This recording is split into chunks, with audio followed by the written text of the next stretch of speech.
today we're we're continuing this David saga story that we've been in for quite some time. And we're in chapter 19, and we are talking about grace from the king. And this is going to be the theme today. A lot of what we're going to see is David putting grace and giving grace to other people. And as I was thinking about this, this is a rhetorical question. Can you think of, aside from Jesus, a moment in your life when you've been given grace? And maybe even a little mercy, right? So I got a story for you. Early on in my ministry career, I was, let's just say, not firing at all cylinders and hitting all the details I should. And Jenny and I decided we were going to take some kids camping. As a matter of fact, it was Bobby's parents' house on the river that we took them to, okay? So we take a group of teenagers, and we didn't think that we needed more than just us as chaperones.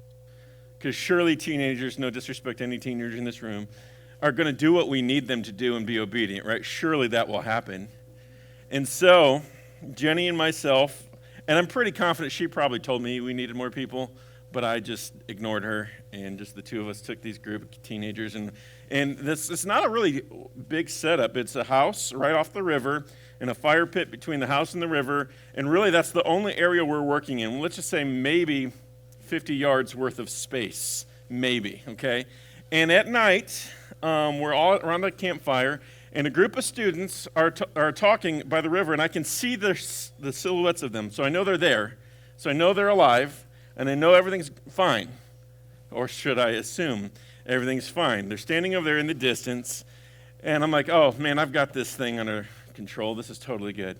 And so night goes on, everyone goes to bed, and we go back next morning. Well, the next day I get a phone call from a parent. And these are, in youth ministry, these are the calls that you never want to get. They're like, we need to talk to you. Can you come up to the church? That's not I lost my coat in the van kind of a phone call. So I drive up to the church, and they're like, so my daughter has something she wants to tell you. She's like, you know those guys that are over at the river? Yeah, they were doing drugs while you were over there. I'm like, what? Like, I saw them the whole time, right? Yeah, I'm like, I literally remember, like, seeing them, like, the fact that I didn't lose them I thought was a win.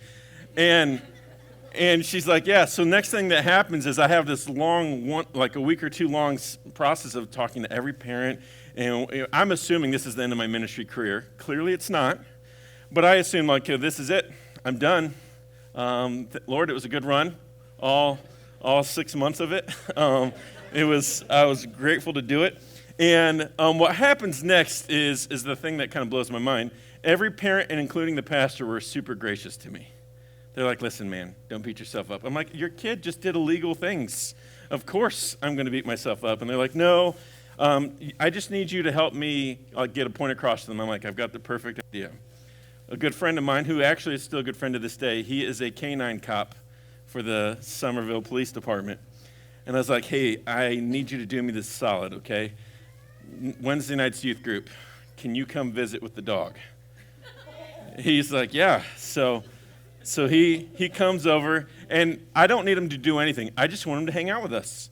So he didn't have a speech for them. He wasn't telling them anything. He just came up with the dog, and the kids' faces turned white, because they thought that I'm having him come search them, which is not what he was doing. He was just like, hey, this is my friend Jason, and he loves Jesus too.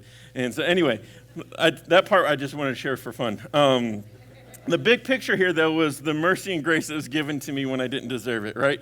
Like, there are moments in my life where I royally dropped the ball, and I think that's it, it's over, and God tends to be like, no, man, it's not done yet. And there are times when some things do end, right? That does happen as well. But we remember these moments where grace has bestowed us and mercy has bestowed us, and we were, okay, I'm so grateful that I'm able to survive that and overcome that and move on. And now the trick is, do we learn from it, which I have clearly learned from it. I've never done another camp out again.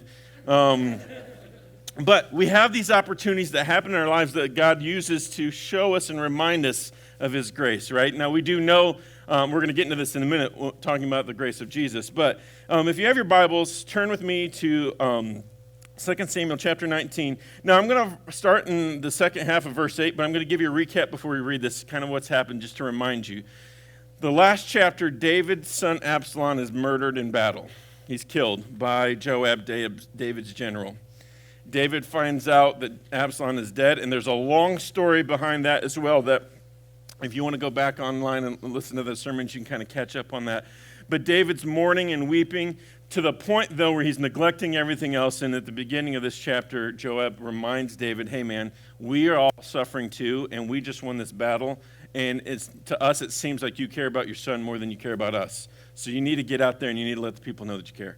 And so that's kind of what happens at the beginning of this chapter, leading in into verse, second half of verse 8, which says this. Now Israel had fled every man to his own home. This is after the king has come out and kind of talked to them again. And all the people were arguing throughout all the tribes of Israel, saying, the king delivered us from the hand of our enemies and saved us from the hand of the Philistines, and now he has fled out of the land of Absalom. But Absalom, who we anointed over us, is dead in battle. Now therefore, why do you say nothing in bringing the king back? And King David sent this message to Zadok and Abiathar the priests. Say to the elders of Judah, why should you be the last to bring the king back to his house when the word of all Israel has come to the king? You are my brothers, you are my bone and my flesh. Why then should you be the last to bring back the king? And say to Amasa, are you not my bone and my flesh? God do so to me, and more also, if you are not commander of my army, now in place of Joab. And he swayed the heart of all the men of Judah as one man, and so they sent word to the king, return both you and all your servants. So the king came back to the Jordan, and Judah came to Gilgal to meet the king and to bring the king over the Jordan. So we're going to pause here for a second. And we're thinking about this story of David bestowing grace upon people, and it starts off with a return amidst division. There's a lot of division in the kingdom. So if you remember what's happened is Absalom convinced a lot of people to leave David and go with him in this coup where he was going to take over the kingdom, right?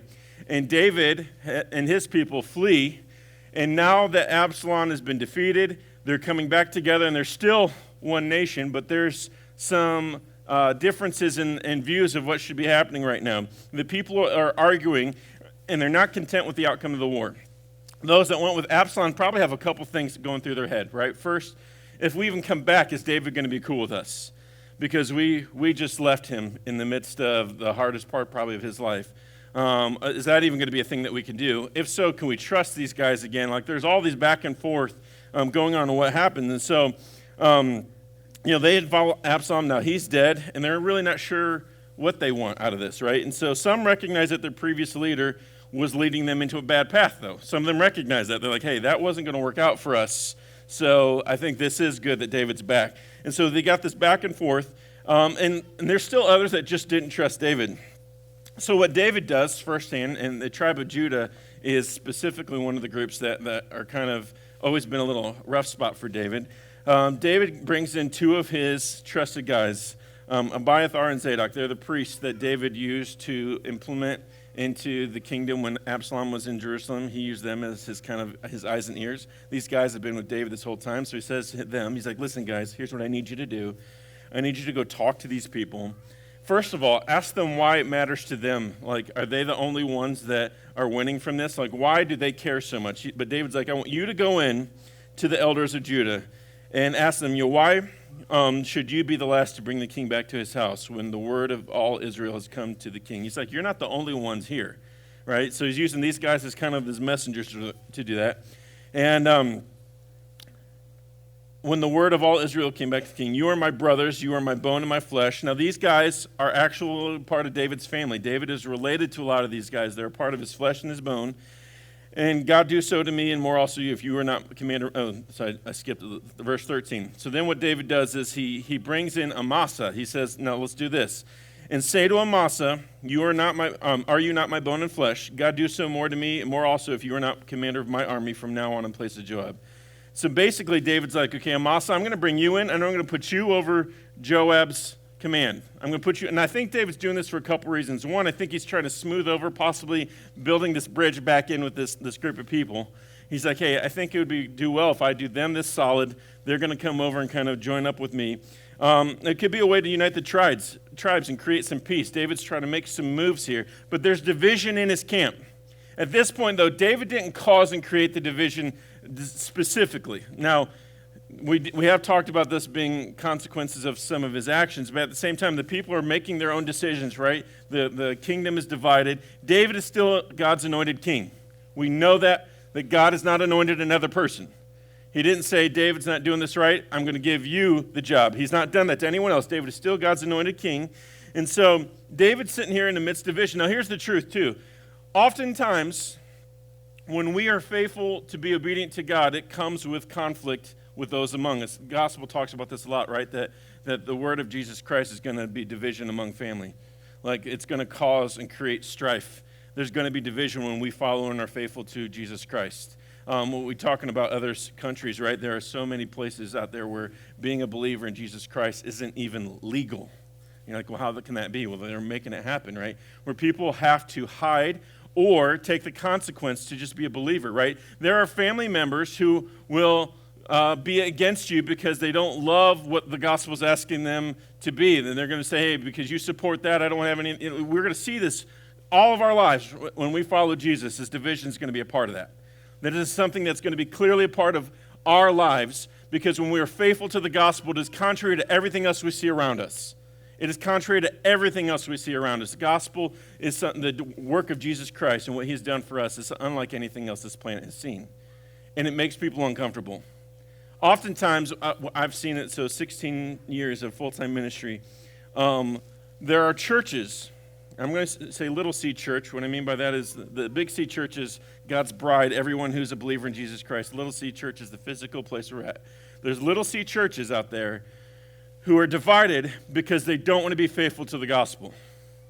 Because they would rather do things that make them feel better than be obedient to what God wants for them, right?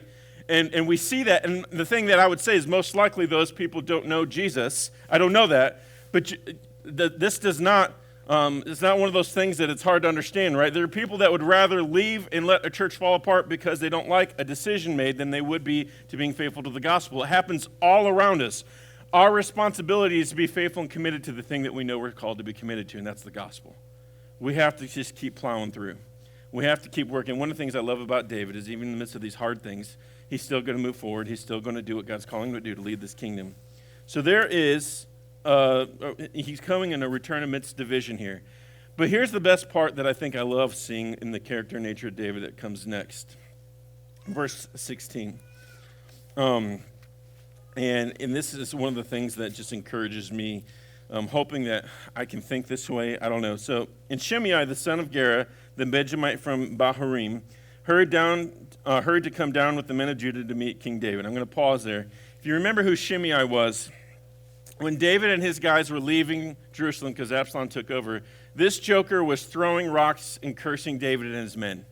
He was clearly against David.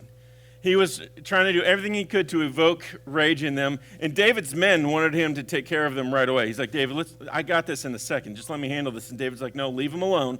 And they're going through, and this guy is just throwing rocks at him. He's cursing him. He is clearly, at this point in the story, not David's ally.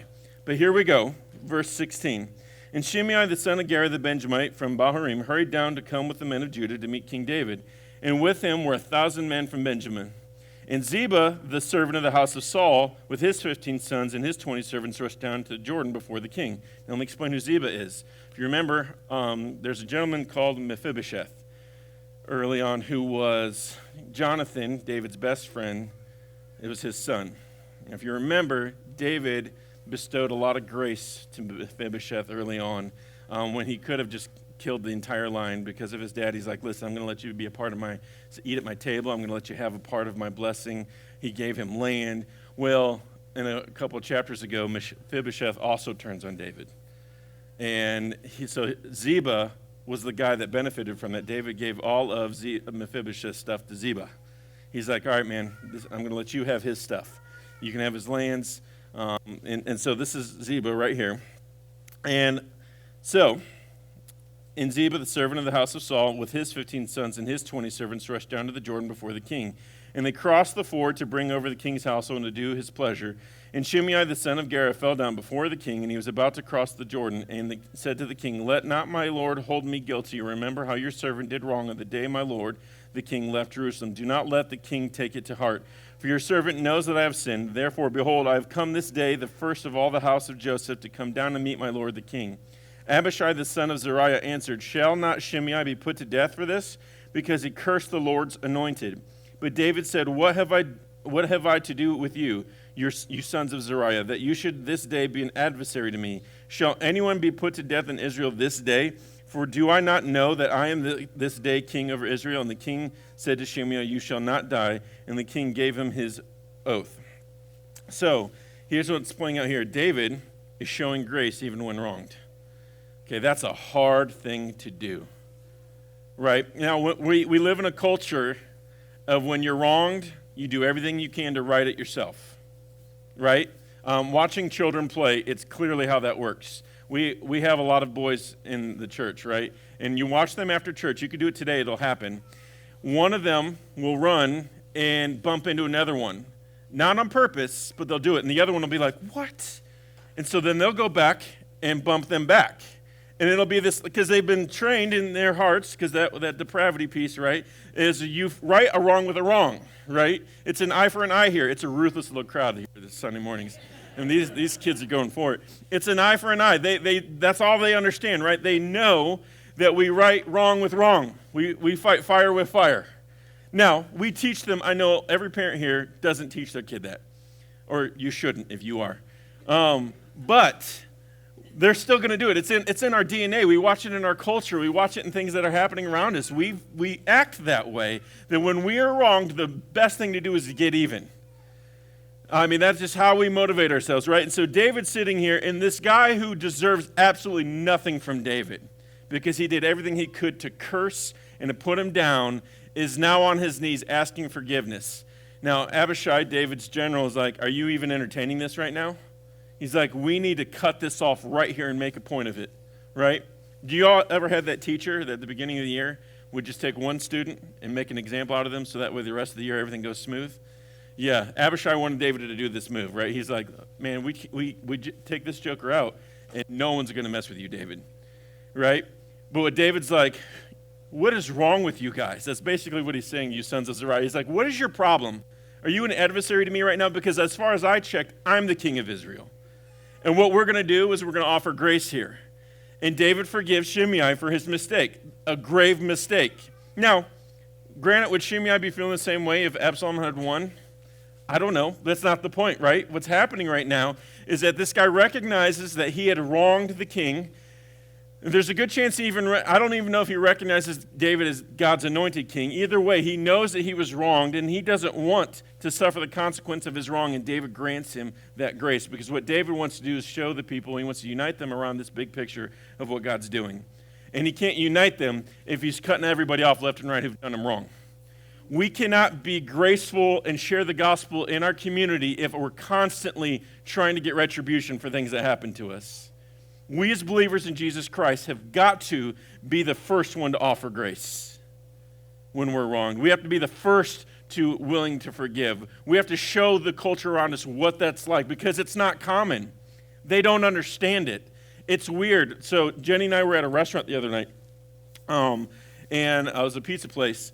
And we have the kids with us, and so she goes to pour some pepper flakes on her pizza, and someone before us moved the cap. Oh, yeah. Went over the entire thing.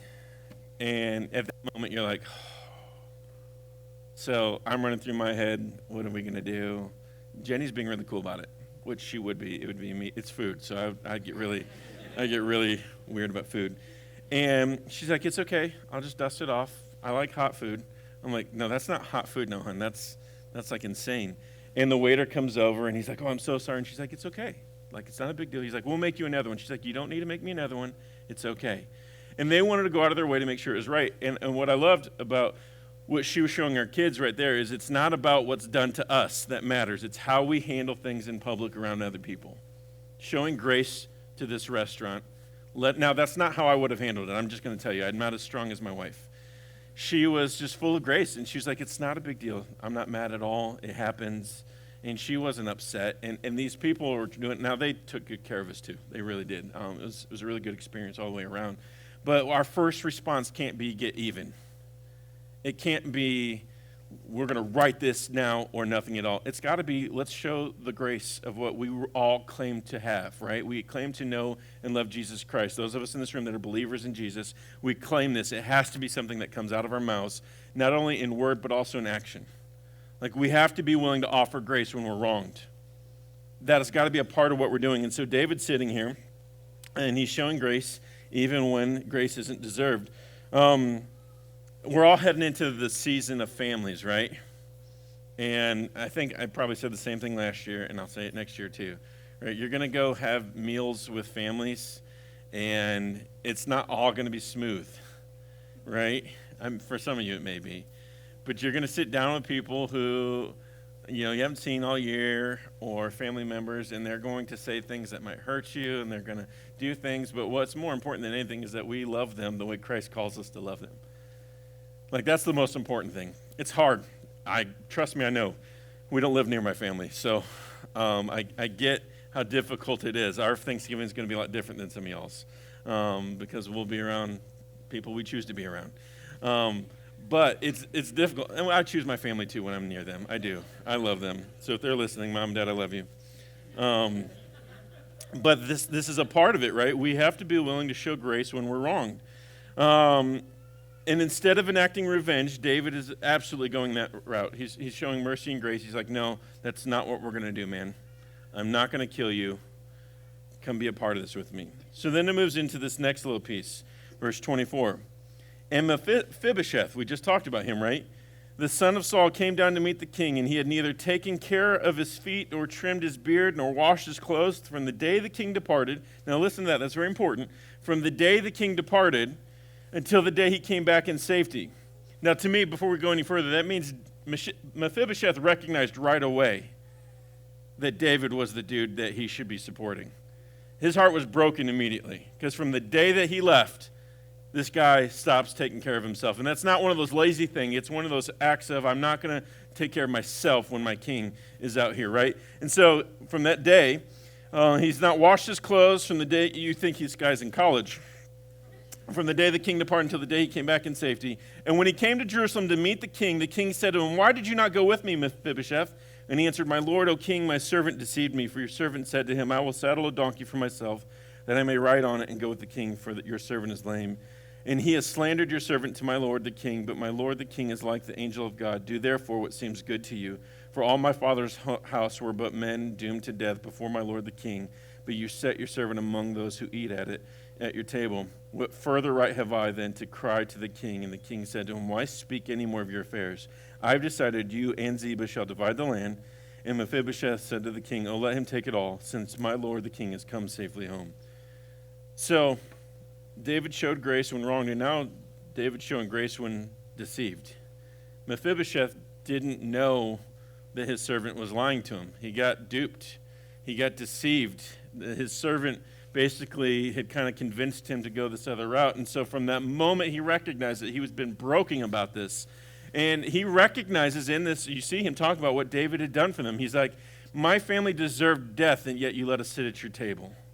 I know how gracious you've been to me, Lord. And at the very end, even he's like, I'm more excited that you're safely home. That's the bigger thing. Like, Mephibosheth is just broken that he had hurt David. And David then, again, is going to enact this moment of grace.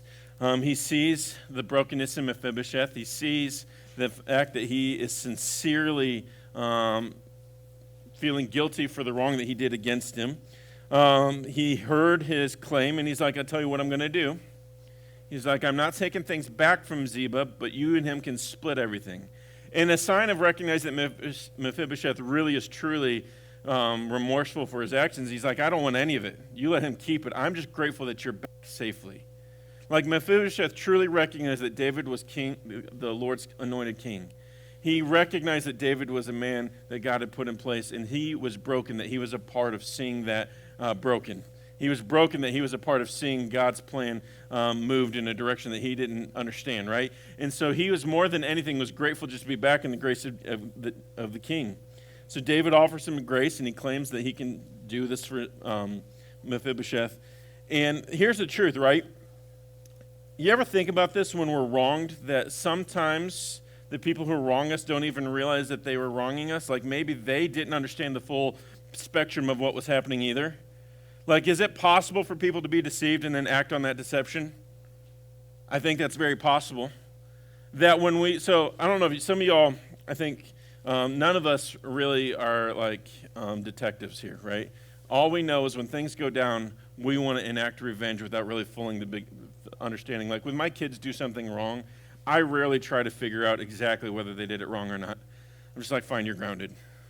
They're like, what? But I'm like, no, I'm sure you did it.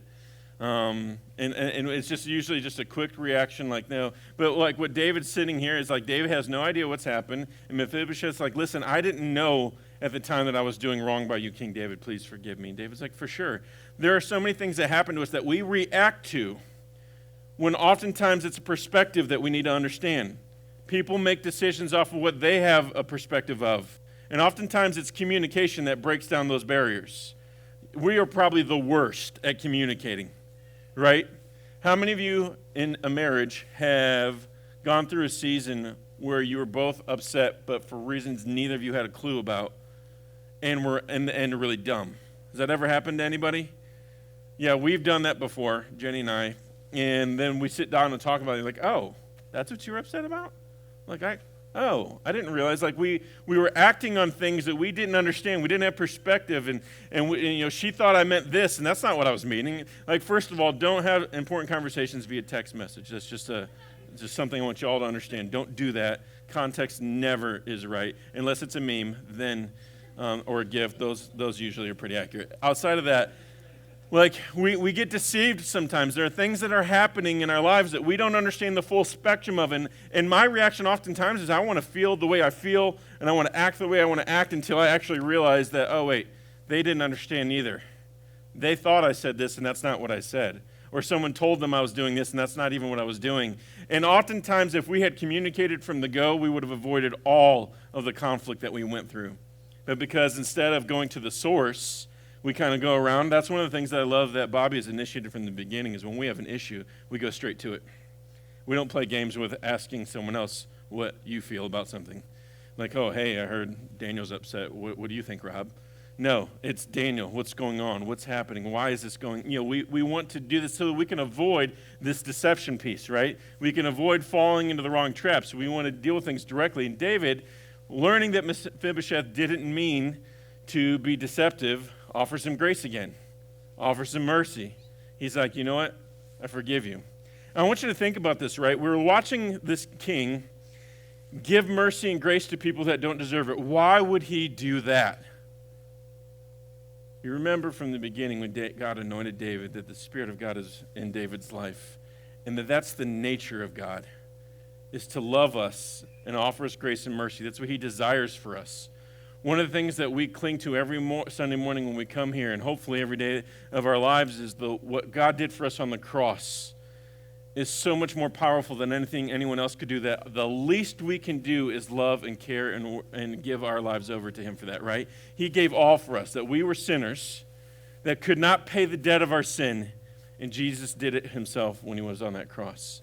And then offers us that grace and mercy. He's like, because of the fact that I love you, just accept me, and I'll pay that price, right? We see that. And the thing that I find funny for us, even as believers, is we look at what God has done for us, but yet we think that wrongs that are happening to us are so much more than what we've done to God. There's nothing that anyone can do to you that you haven't done to God even worse. That's this idea of depravity. We are a broken people who have hurt a holy God more than we can explain, and he still offers us love and grace and mercy because he loves us and desires us to have that relationship. He desires to have that connection in our lives, right? He wants to offer us that grace and mercy. And what David is doing is exactly who we should be. Now, this is not one of those moments where David's life is perfect all the time. This is a moment of David getting things right. He'll probably mess it up in a couple chapters away, but right now we're seeing, and that's how we work, right? We're up and down. We do things right sometimes, and then we drop the ball sometimes, and then we're up here. The beauty of it is God is continually offering us that grace and that mercy no matter where we are in that level. He's like, I love you. Give your sin to me.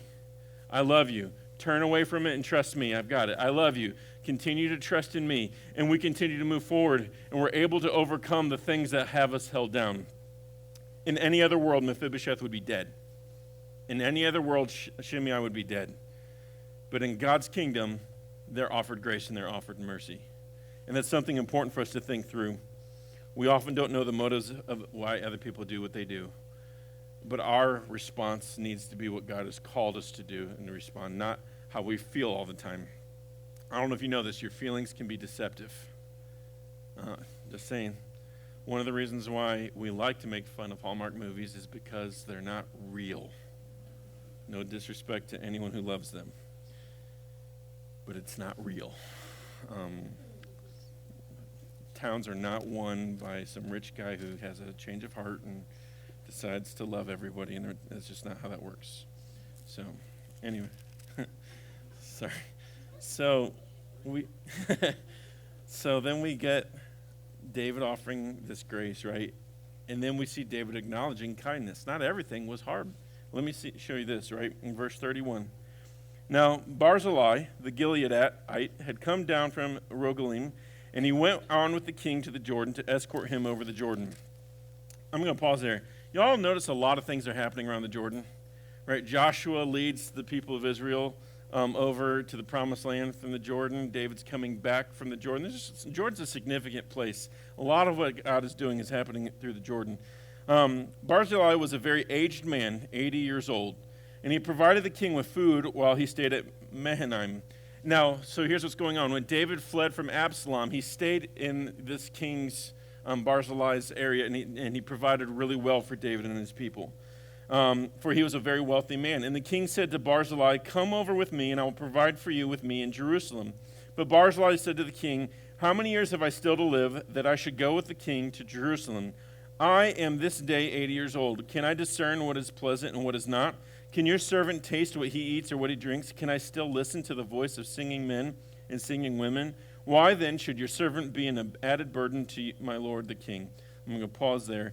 Well, basically, David's saying, Barzillai, you've done me right, and you did right by my family, and for that I want to bring you into my kingdom. And Barzillai said, listen, I appreciate that, because David wanted him to sit with him at his table. He wanted him to be a part of one of his trusted people. He's like, here's the deal. You're going to waste that on me.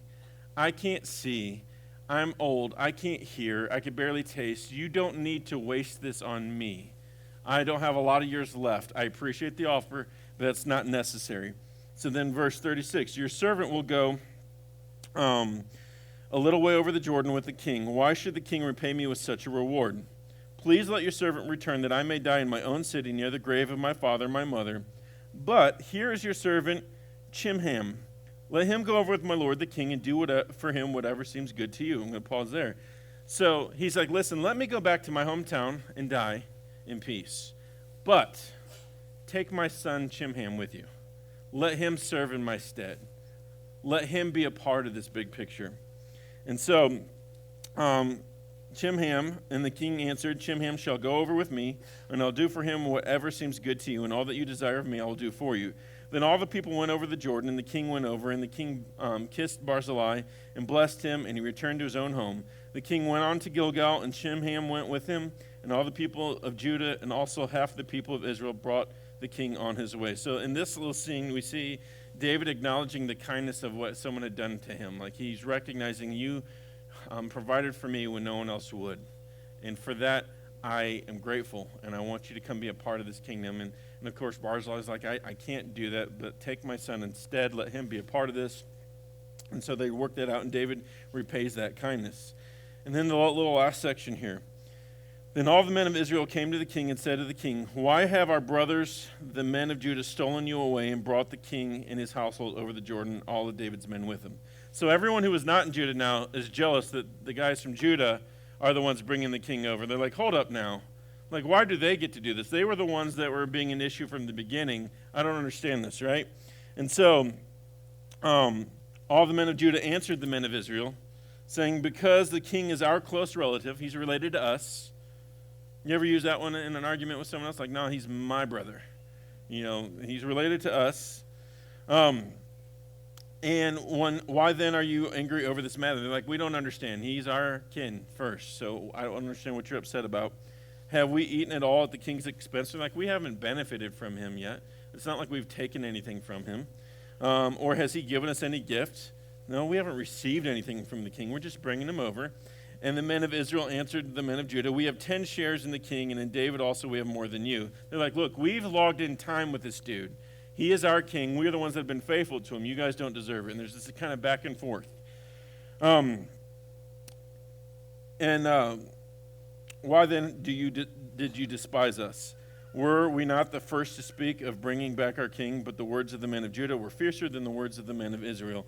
And so basically kind of ending up this chapter, the two tribes are kind of like, it's not fair that they get to be a part of this when they were the ones that were hurting him from the beginning. And they're like, no, he's our kin, and we deserve to have this relationship back. And there's this back and forth, and they're missing kind of the big picture of what's happening. All in all, God's restoring the king back in Israel. That's the big picture here. It doesn't matter who gets to be a part of that. That's the thing that we kind of miss sometimes. We do things and act according to what we get out of it and its benefit to us. Right? Now, I realize the men of Judah didn't receive anything from it, but I'm sure there's a piece of pride that, hey, we're the ones bringing David back over. And then the Israelites said, no, you don't get to do that. And they're missing the big picture that David's back. That's the most important thing, is that God's rule is still in place, that God is using David to rule his kingdom. And we miss sometimes the mark, arguing over these little things on who gets credit for what, when what matters more than anything is the gospel proclaimed. Now, here's a hard thing as churches, right? There are sometimes other churches and communities that we want to compete with. And we want to say, oh, we're better than them, or we do more than them. When what we should be saying is that we're all on the same team here, pursuing the same thing, seeing the gospel proclaimed. And we shouldn't be worrying about what they are doing as opposed to what we are doing. And it shouldn't offend us when they succeed. Like, we should be grateful that the church next door to us is doing well with the gospel. We should be grateful for that. We should be grateful that the church down the street is doing well. We should be grateful when we're doing well, because we're all pursuing the same thing, and that's seeing God glorified in this community. And David is coming back into the kingdom to rule the way God has desired him to rule, and that should be what's the most important thing. And we have to acknowledge sometimes that what our wants are not nearly as valuable as what God wants. And here's the truth. What he wants us to do is be faithful to proclaim his truth to people who don't know it. This morning, some of you may come here not knowing what it means to know and understand who Jesus is. That's something we want to proclaim to you every single day, until you're comfortable with understanding what he's done for you, until you recognize. We will continually, I guarantee you, every one of us here would meet with you for coffee every day of the week if it took, just to help you understand and know who Jesus is.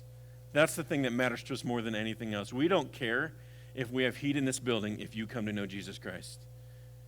We don't care if this building closes down on us if we're able to proclaim the gospel in Ogden. That's what matters to us more than anything, because that's what matters in my own life, right? What God has done for me trumps anything else that has ever happened in my life. I was a lost, broken person, and Jesus reached down and pulled me up out of that pit and brushed me off and forgave me for everything that I've done for him, and has allowed me to be a part of his family. And then he's only asking me to do one thing. He's like, look, when you make those mistakes, you give them to me, and you turn away from them, and you let me pay the penalty for that, and you continue to tell people about me. And that's what I want from you, Nick. That's all I need from you.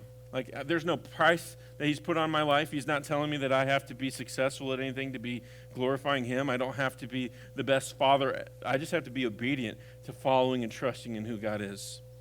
And we see this in David's life as a gracious and generous king who is choosing to offer grace instead of offering justice when everyone around him wants justice. And the question for all of us would be throughout this week, are we quick to be full of grace? Or are we quick to enact justice when we feel like we've been wronged? Are we quick to love people the way Christ calls us to love, or do we want people to suffer for their mistakes? Because the truth is, do you want to suffer for your mistakes? Ask yourself that question. Do you want to pay the full penalty for what you've done? And that full penalty is a separation from God eternally in hell. That's what we deserve for our mistakes and our decisions. But God is offering us grace and mercy and bringing us back into his family, saying that doesn't have to be you when you trust and put your faith in me.